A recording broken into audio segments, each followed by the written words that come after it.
Le royaume de Dieu n'est pas un domaine, un ordre de choses, c'est un état. Ce n'est pas seulement l'observation de certaines dispositions extérieures, un régime visible, c'est un ensemble de rapports vivants réglés par l'intérieur. Le royaume de Dieu est au-dedans de vous. Le royaume de Dieu, ce n'est pas le manger et le boire, mais la justice, la paix et la joie par le Saint-Esprit.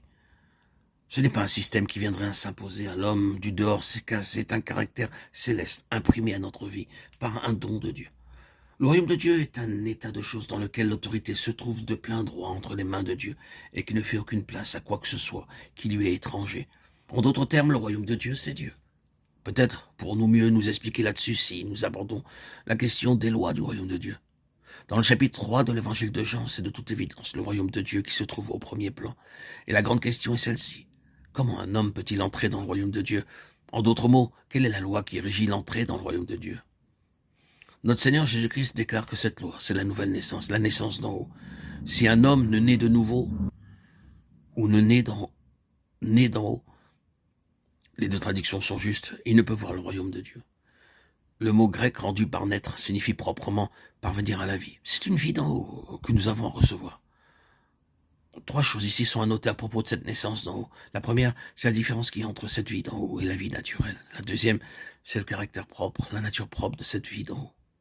La troisième, enfin, se rapporte à la condition préalable qui est à la base de sa manifestation.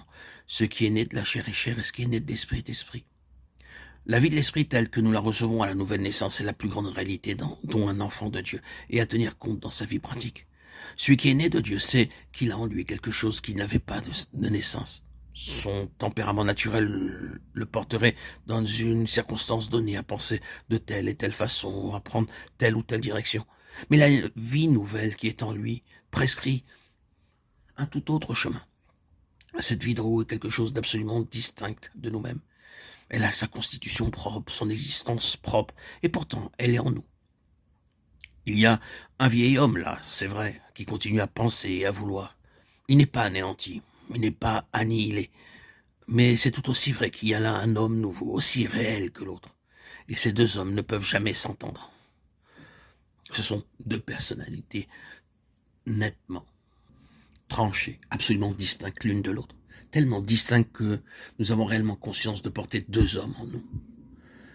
Ce caractère absolument à part et sui generis du nouvel homme peut se comparer à la diversité qu'on trouve parfois dans des individus de nationalités différentes, qui ont chacun leur genre de vie à eux. Si vous veniez en Angleterre ou en Écosse, vous observeriez peut-être dans la vie et la manière d'être des gens de chez nous, des choses que vous ne feriez jamais vous-même, mais qui pour eux est tout naturel. Vous serez peut-être confondu par telle ou telle de leurs habitudes. Inversement, quand nous venons, nous, d'Angleterre, chez vous, nous voyons des choses qui ne nous viendraient pas à l'idée de faire, même en rêve. Cette affaire de constitution, nous ne sommes pas faits de la même façon. Ainsi en est-il de la naissance d'en haut. Elle crée des hommes entièrement nouveaux, des êtres inédits, sous tous les rapports.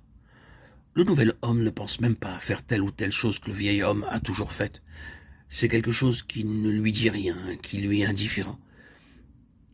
Et quand au vieil homme, il ne comprend pas ce détachement du nouvel homme à l'égard de certains intérêts qui lui paraissent à lui de première importance. L'homme né de nouveau apprend à se familiariser avec de nouvelles directives, il acquiert une manière à lui d'apprécier les choses. Son échelle de valeur est toute différente. Et il a tout à apprendre, comme un petit enfant. Ainsi, peu à peu, les lois de la vie céleste viennent s'inscrire dans les cœurs de l'homme régénéré, qui est né de nouveau, et devient une partie de leur homme intérieur. Elles sont la conséquence normale de leur nouvelle naissance.